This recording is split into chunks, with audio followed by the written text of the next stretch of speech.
Okay, today we are playing a game on Blizzard World. We are in the Gold SR range, and we will be playing Winston the entire way through. And if you can believe it, we're actually playing on the PC for something like the first time in about 2 weeks. Isn't that incredible? And by the way, don't worry about our current team comp is. I'm late, and therefore we're just gonna start, because I forgot to write it down. I'm not late for any good reason, I just procrastinated for way too long, and then went, oh fuck, look at the time. So here we are. So we're just trying to go straight down the middle. We've started tasing the Hammond, which is never really going to amount to too terribly much. Pretty much nothing, in fact. And we've put the bubble down right here in the choke point, where it is not especially helpful. And so now we don't have it when we jump in. So we've got to wait for it to be up before we can really get much done. But we're starting to go in before our bubble's up. Oh no, we took a big chunk of damage right there. Now we're like half health trying to go in. So we've jumped in. We do have our bubble now, but now we've only got 190 health instead, so a different issue right there. So, don't bother putting your bubble down in the choke point as Winston. It's like a waste of time. The bubble is 600 health. It's like pretty much nothing. It just gets popped almost instantly, unless they've got like a really bad comp for breaking shields, like goats or something, but then, like, it's like, well, why am I even playing Winston anymore, right? And then you just don't have to jump in, and when you jump in, gotta be healthier than, like, 190, you know? Because Winston's pretty soft as a tank. You need, like, your cooldowns and a decent amount of health to actually get anything done. Going back here to see why we put our ult down, we try to cover somebody with it. These people are fine. So this is essentially the same thing that we did before, where we just put it down in the choke point for not much reason, and now we don't have it for when a fight actually starts. Mercy's dead, Lucio's dead, so we gotta wait for them to respawn before we can get anything done. Our teammates might go off and have their own ideas about what they're gonna do while we're waiting for our healers to respawn, but you know, that's their choice, they can do whatever they want. So we did manage to kill the, Hammond, miraculously enough. He managed to pile drive onto a trap, it looked like, so great job, Hammond. We are too low to be going in right now. We are jumping forward, this low health. Oh, look, we're here. Oh, we keep walking forward while we're still low health. Oh god, now we're over here. Now I've had to put our ult down just to, like, survive at all. We should have just been waiting outside to get healed by Mercy before we went in to make such an aggro play. Now Mercy's had to res us, so, you know, we're alive again at least, but we could have just waited to get healed and then potentially avoid being dead at all, which would be far, far more preferable. So, fortunately, a lot of them just kind of, like, got themselves killed. Hanzo's all the way over there, we've learned, so that's obviously what we're interested in as Winston. He is in the middle of storm arrowing, or, you know, panic arrowing, as is would be a more accurate name for the ability.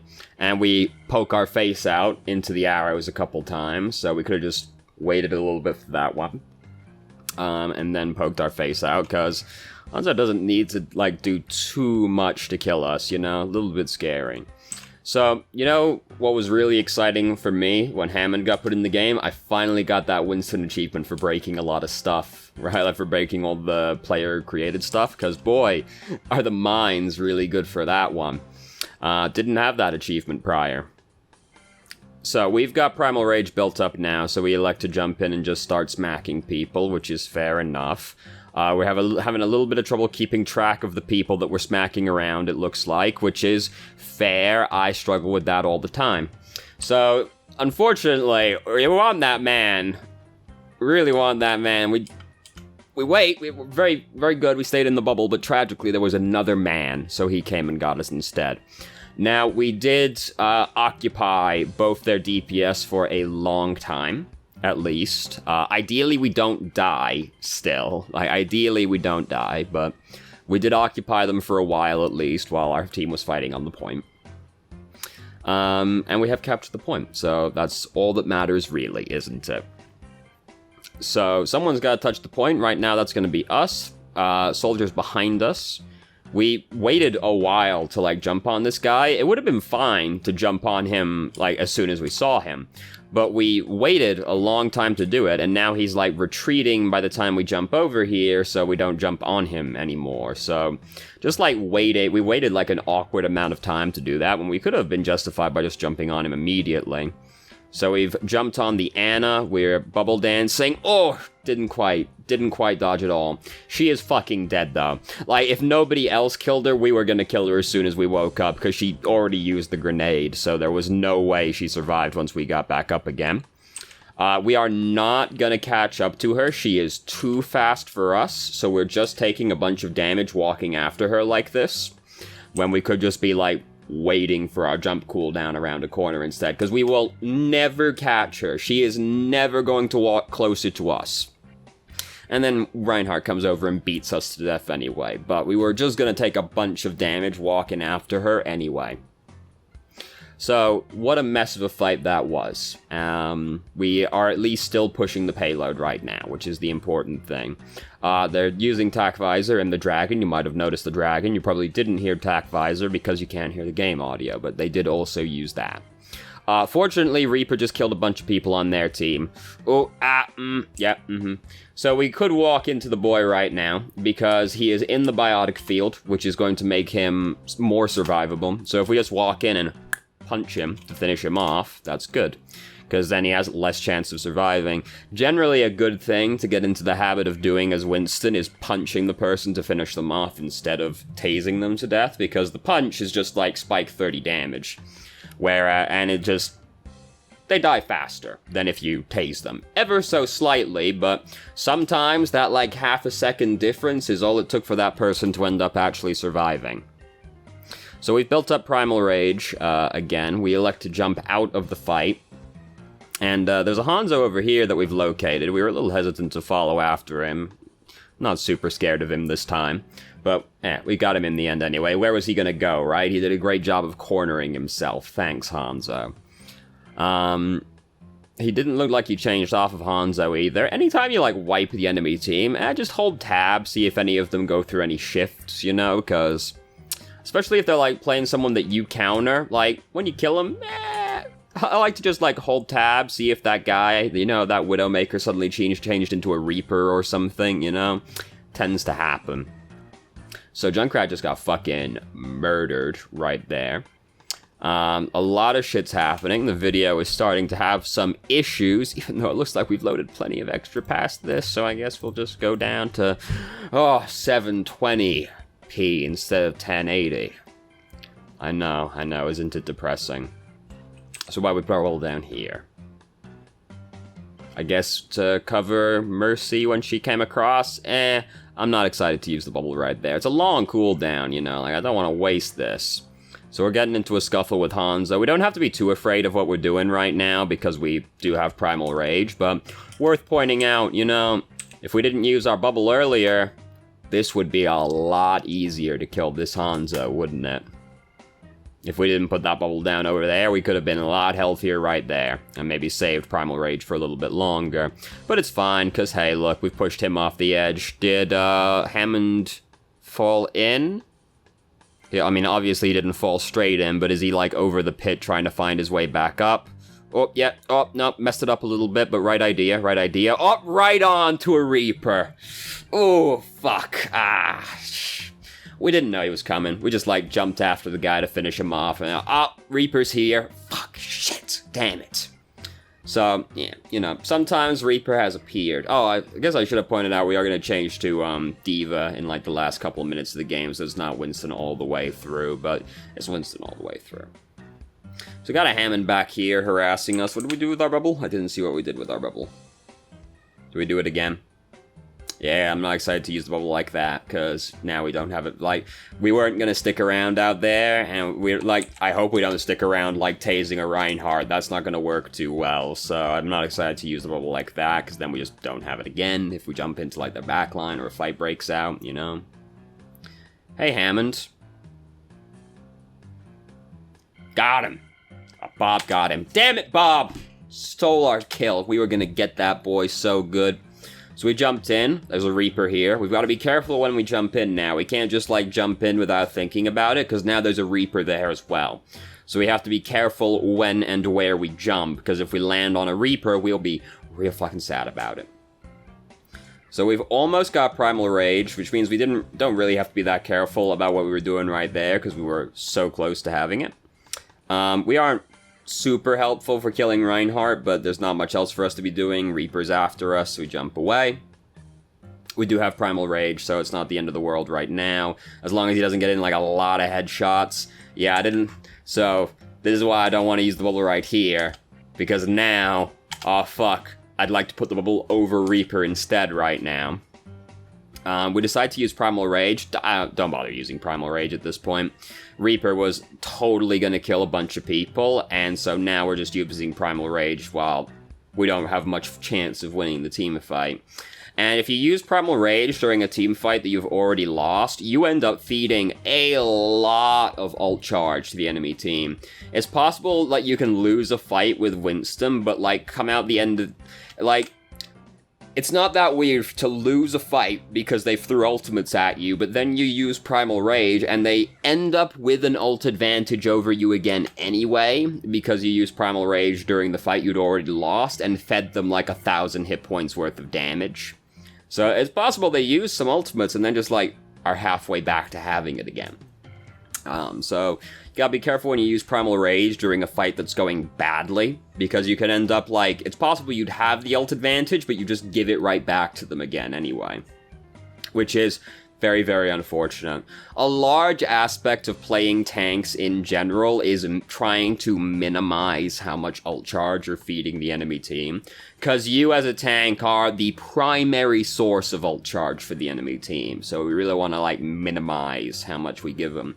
You're going to end up feeding them some ult charge regardless, that's just how the game is, but we want to keep it as low as possible.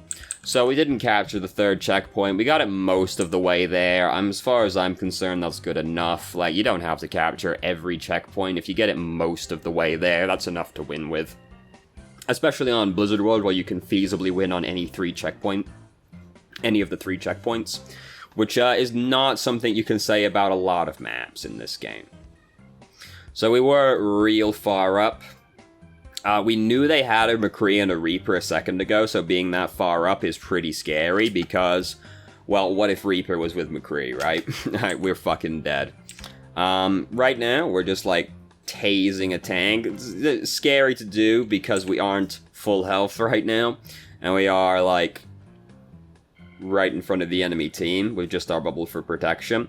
This is just not the kind of thing that Winston's great at doing, you know? Like, tasing the tanks is not a very exciting use of time. And now we're jumping in way too low health, almost fucking died. So, we're not doing a great job of, like, keeping an eye on how much health we have when we jump in. I'm, like, really thinking about, like, that first push on attack as well. It went real bad.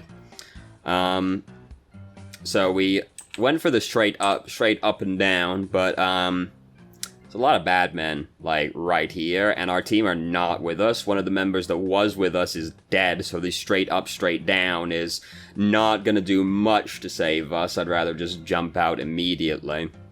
Winston gets very awkward to play on defense because it ends up, like, what we've been doing has not really been particularly productive, which is largely just, like, sitting at their front line, like, tasing them. Like, it's...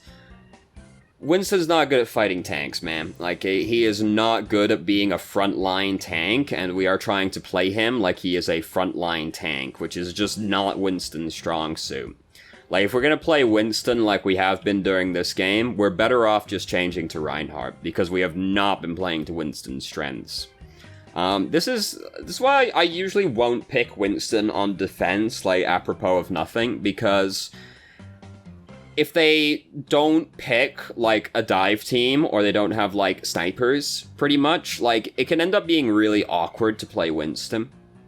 Just because he can't, like, frontline, right? Like, now we got a Reinhardt with us now, so that's great. Now we've got a Reinhardt to stand behind, at least while we're doing stuff like this, but Winston is not a frontline tank, man. And, like, we know there's a Reaper and a McCree, so we have to be oh god. McCree, oh my god.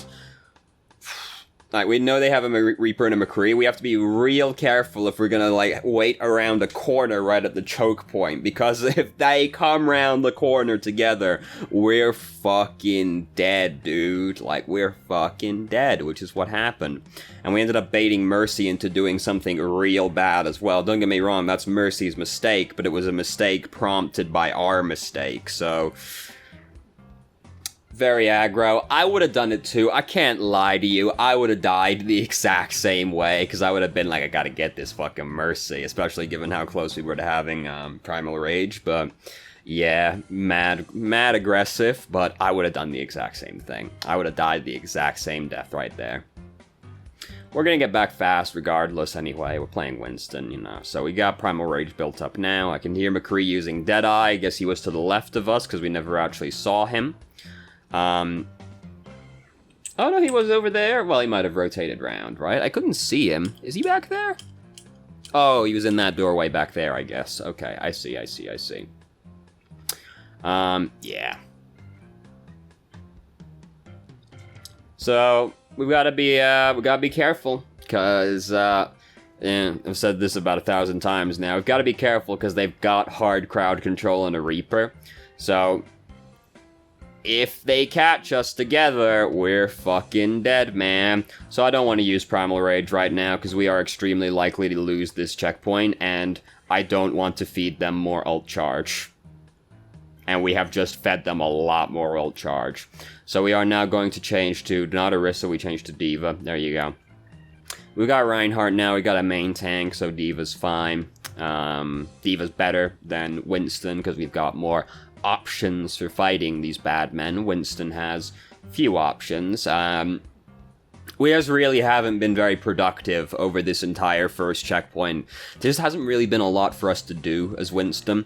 What we should do in that situation is not try and frontline. We should, like, wait off to the side or a little bit further back until we spot an opportunity to jump on people, because just frontlining as Winston is just not good. He just can't do it, and we just risk extreme risk of death / feeding the enemy team, so...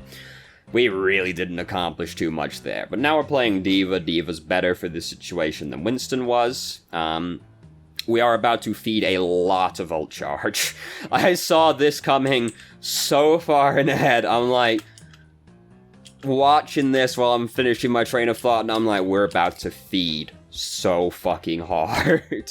Because even if we didn't lose our mech here, doing what we just did is still going to result in us taking a lot of damage, and we end up losing our mech as well, and oh god, is this a bad combination of heroes to lose your mech in front of. So, we can't do that. We just went up entirely by ourselves, and, well, like, Mercy was with us a bit, I guess, but, like, we went up almost entirely by ourselves, and just got fucking clapped. Like, imagine what they saw, right? They just watched D.Va rather, not even just, like, shift up to them. They watched a D.Va, like, hop up to them up the street, like, almost completely alone. And they must have just been like, what are you doing? What are you doing? And then we, like, cornered ourselves as well. We can't do that. We got no teammates with us. We gotta wait till our team's with us. We can't just, like, run up to them by ourselves as D.Va. So he just wasted all of this defense matrix right here. Which is a bad resource to waste, and even right there, because this is something worth, like, fixating on with D.Va, is if we're gonna hold defense matrix up to Roadhog, we're better off waiting until he's used his hook, so we can, like, put it in front of the person he hooks. But, we just wasted, like, all that defense matrix, which is real bad. So, Mercy's, yep, there we go, she got. Mercy was in front of us, like, 10 health, so I'm glad she fucking died. So, we're just trying to get our mech back right now. Fortunately, they have a Roadhog, but, he got us. Wasn't exactly a great fight. We were, like, still playing really far forward while our team is backing up. Like, we're not the main tank as D.Va. We gotta, like, kind of stick with our team, unless we're going off to, like, kill somebody. Right? We gotta play with our team. We actually could have probably saved Mercy right here, because this is good, this is all good, but he's still coming towards Mercy. So while we've got Defense Matrix up over him, we should also shift into him to push him away from Mercy. Because this guy's going to keep coming, and we ain't going to Defense Matrix this whole thing, right? We gotta keep him away from Mercy as well. So if we shifted him while we had Defense Matrix up, Mercy maybe survives. Just by virtue of the little bit of extra distance provided. So, anyway, thought I was having earlier, we've got to, like, stick with our tank unless we're going off to, like, kill somebody on the high ground or, like, harass somebody. Like, we got to stick with our tank. D.Va's one of the biggest ult batteries in the entire game. We've already talked about how we want to minimize being an ult battery. D.Va and Roadhog are the two biggest ult batteries. And Winston, if he's got Primal Rage, follows. So we've got to be, like, we got to stick with our tank unless we're going to go off to try and, like, kill somebody or harass somebody. Or we're just going to end up feeding a lot of damage and maybe losing our mech as well. And if you lose your mech, then you maybe also die as well, which is also very bad. I agree to use self-destruct right now. It's more important that we just have a mech more than anything else, but fire popped up behind us and killed us. So, that's sad, obviously, but yeah, more important to have a mech right there than save self-destruct for maybe getting more kills. There are times where you want to just, like, throw the self-destruct out there just because I lost my mech, I need my mech right now because a team fight's about to start. Self-destruct's not an incredible ultima, like, you don't have to worry about saving it, you know. It's like a C- ultimate, you know. Good in really specific circumstances, but otherwise just kinda eh. Who got played the game? Probably Reaper. Reaper got like a triple kill at one point, right? No, it was Junkrat. What did Junkrat do? We'll never know. We'll never fucking know what Junkrat did. Oh, wow. Oh my. Well, that's not a thumbnail I expected to see. Good heavens. So what we got? DeFeo and Benson family murders. Oh, the Amityville Horror. Oh, I see. Shocking! Abandoned cemetery in the middle of the city. Alright. Jonestown. Okay. I guess that's a documentary. It's an hour and a half long. What ruined Hanna-Barbera? Green River Killer. This is the kind of shit I would watch, because I'm a very depressing person, and I like watching really macabre stuff. Former FBI agent explains how to read body language. That's also something I would watch, to be fair. The Longest Day, 75 things you don't need to know. Well, you know. And this is another game that from this particular person. How about that? So, stood out the most, basically, like, jumping in really low health, very bad without our resources. We need shields, we need health when we jump in. If we got Primal Rage, we've got more wiggle room, but we need many resources when we jump in as Winston, because Winston is very soft without his resources, so we need them. We need the bubble, we need as much health as we can get, we want Primal Rage as well, you know. Frontlining is Winston, real bad. Winston's not a frontline tank. If we're planning to frontline, or we're expecting to frontline in the near future, we're better off just picking Reinhardt instead, because Winston is really bad at being a frontline tank. We shouldn't try it. In that situation, that kind of situation, like, we're better off just hanging back and waiting for a chance to jump in, rather than just, like, sitting up at the front line, like, trying to tase the tank, right? Like, in front of a Reaper and McCree. Like, that's just very risky and, like, really low return as well on the risk. Like, it's very high risk, extremely low return, which is, like, the worst possible option we can go for, really. So, there you go. Was there anything in the email? Fuck. Oh, shit. Oh, no. Was there a question in the email? How do I normally play Winston on defense? I feel like you have to play aggressively with your team since he's a dive tank. Well, ideally, you'd still be playing a dive comp on defense as well if you're playing Winston, but, you know, quite rarely the case on the ladder. It really is a lot of, like, playing more cautiously than what we did, because you can't frontline. So I've ended up inadvertently answering this question without actually thinking about it, or without planning it ahead of time. Good job, me. How about that? Sometimes when you're playing Winston on defense, you end up feeling really unproductive because Winston's got, like, no poke option, right? Like, he's in or he's not. That's kind of it. So there will be times when the best thing you can do is just, like, sit back with your team and then wait and then jump in on people. Ideally, you're playing a dive comp on defense, and if you're not, hopefully you've got another main tank with you, basically, because Winston as, like, the main tank on defense without a dive comp is pretty unfortunate. Because then if you're dive comp on defense, it's no big deal. You just jump in, like, same process before, but the enemy's coming at you rather than you going at the enemy, right? Until you decide to go at the enemy. But something you don't usually see on ladder is, like, a dive comp on defense. So ideally, you're playing Winston with another main tank in that situation. But you do end up just, like... Because you can't frontline, you're just waiting to find the people that you're good at fighting, and at the bare minimum, they're gonna have 2 supports, right? So, or a support, I guess. They don't necessarily have to have 2. But they're gonna have a support.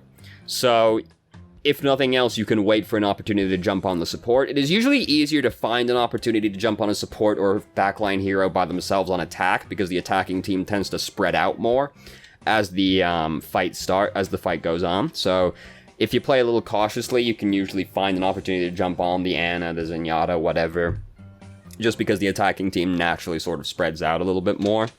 But sometimes you're going to end up feeling unproductive, because you're just kind of like sitting back, like watching them, waiting for a chance to jump in. We can't do the kind of thing we were doing in this case, because bad frontline tank. So there you go. If I do play aggressively, I sometimes get caught, you'll see in the VoD, by heroes like McCree and Reaper. How do I mitigate this? So you really just have to be careful when you decide to jump in, and that's basically it. Because you have to now, they've got those heroes. What have we got in here? Look at all this shit. Jesus Christ, gotta clean this fucking shit out at some point. God damn. Most importantly, though, no anime. Okay, good. Because the easiest way to get killed as Winston is you jump in and, oh fuck, there was a Reaper right here, right? Like, as we saw. Or, oh fuck, there's a McCree and a Reaper right here. That's easily the easiest way to die. So what we've got to do is, like, we acknowledge they are there now. So now we just have to pay attention to what they are doing at the time, and we have to play around that, because we can't just, like, jump in the enemy team while McCree and Reaper are right there, because they'll fucking mince us when we jump in. So we now have to wait until, like, we see Reaper is doing something else, or we see someone get further, or, like, we see Reaper stray away from somebody else, right? Like, if McCree and Reaper are literally, like, sat right next to each other, like, sooner or later, Reaper is gonna go off and do his own thing, right? Like, McCree and Reaper do not have the same effective range. So sooner or later, these two heroes are gonna drift apart. And then, like, as soon as Reaper gets out of range of helping McCree, we can jump on McCree, and it's not as scary anymore, because now Reaper isn't here with him to help finish us off if he stuns us, right? McCree is still scary by himself ever since they buffed Fan the Hammer, but less scary than if Reaper is right there as well, right? So sooner or later they'll drift apart, and then that's when we've got more of an opportunity to do something. Similarly, there could be, like, just, like, McCree is, like, sat next to Ana or something. Sooner or later, McCree is gonna drift away from Ana because, again, they don't have the same effective range, right? Like, McCree might decide to just sit next to Ana and bodyguard her, but that's fairly unlikely as well on ladder. So sooner or later, they're gonna drift apart, and then that's your opportunity to jump on the Ana. Alright? Ideally, you've got somebody to help you doing this as well. Like, it's always easier if Winston is, like, with D.Va. Because then you and D.Va can go in at the same time. D.Va can defense matrix the McCree as you're going in, eat the flashbang, suddenly it's fucking free, right? Or you've got a Zarya behind you, you jump in, Zarya bubbles you as you jump in, McCree's flashbang gets eaten by the bubble. Or they have to burn the bubble down before they can flashbang you. Either way, it makes your job easier, right? And then ideally there's, like, a flanker, like a Genji is following you as well. Like, it's always easier if you've got more people that'll come in with you. But if it's just you, like, nobody's helping you, you've really just got to choose your battle, which is gonna be, alright, I've identified the scary things on their team to me, right? And every hero can do this, really. There's, like, always something on their team that's scary to you, and, like, when you identify what that is, you've just gotta, alright, it's there, I can't keep playing the same way I was previously anymore. There is now a Reaper, so now I have to adjust my playstyle, I have to play more passively and wait until I see Reaper start doing something else. And as soon as Reaper's doing something else, that's when I can start playing Winston again, right? Or McCree's right there. Alright, I can't really jump on Anna, because if I get stunned by him, and then, like, Anna's there as well, I'm fucking dead, right? So I gotta wait until McCree and Anna slip apart, and then, bam, I'm on them. I always like to imagine things in terms of circles around people, so I always imagine just, like, there's a circle around the Anna and the McCree, for example, or the Anna and the Reaper, which is, like, their effective range, basically. So there's, like, Reaper's effective range is pretty short, so there's, like, I'm really bad at, like, giving measurements. I'm not gonna bother. There's, like, a small-ish shield around Reaper that's his effective range, right? Because he's a very point-blank hero. And then there's a circle around McCree that's basically flashbang range, right? And then as soon as, like, his circle drifts far enough away from Anna, I'm like, I can go in now. Because now McCree has to, like, get back over to me. Because I'm gonna jump on Anna, I'm gonna put the bubble down. So now McCree's gotta get in the bubble to try and stun me again before he's got to get in the bubble before he can do anything to me, right? So then he's got to cover that distance, and if I'm far away from him, I'll see it coming as well, so then I can just, like, see, oh, he's in the bubble now, so I walk to the other side of the bubble. Oh, now he's got to come through this side of the bubble before he can stun me again. McCree suddenly has to cover a lot of distance to get me now, and I'm just tasing Anna the entire time, right? So, you know, it's unfortunate, you know, it sucks, but some heroes in the game, they just kind of counter your hero, so when it's not necessarily the end of the world if they're there. As soon as they start getting a lot of counters, it starts getting restrictive, right? Like, as soon as they've got, like, Reaper, McCree, Roadhog, May, alright, now maybe I should just stop playing Winston, right? I think things are getting a little out of control. Oh, Bridget, right? Like, now, things are starting to get a little out of control at this point. I can't really play around all of these people. But if it's just one or two people, it's possible, especially like Meeper and McCree, if they're together, they're not going to be together the whole game. You'll find opportunities to get one of them by themselves. So, it's unfortunate. Some heroes in the game, they counter your hero. So you just have to now acknowledge they're there and just avoid them as much as possible, basically. And you know, that sucks. That ends up amounting to some times where you're just kind of not doing anything again, right? Because you're just like, they're both right fucking there. Like, they're both just right fucking there. So I can't do anything right now. I've got to wait until one of them isn't right fucking there. Ideally, Reaper. So yeah, that's about all you can do to mitigate it. And if it's just one or two counters, it's not the end of the world. Like, you can play around one or two counters easily enough. Like, you're just gonna have to be more patient, basically. But once you end up getting, like, 3, 4 counters, maybe now I should just change my hero, you know. Yeah, so there you go. So that's what I got for you. Those are the only questions? Those are the only questions. Great job, me. Great job, me. It actually had the team comp in here as well, so good job, me. If only I'd read that email even passingly better than I did. So thank you very much for watching. If you have any questions, feel free to ask. I'm more than happy to answer. If you felt I answered your questions from the email inadequately, please let me know, and I will try to expand further. If you haven't already, you can join our Discord and ask questions more directly and have a conversation about them, or just shitpost with us. I started streaming on Twitch Tuesday, Thursday, Saturdays, 8 p.m. EST till midnight EST. There's a link to the channel in the description. And if you managed to make it all the way through the video and somehow still enjoyed it, please like the video and subscribe for more content of middling quality in the future, and I hope you found the video helpful.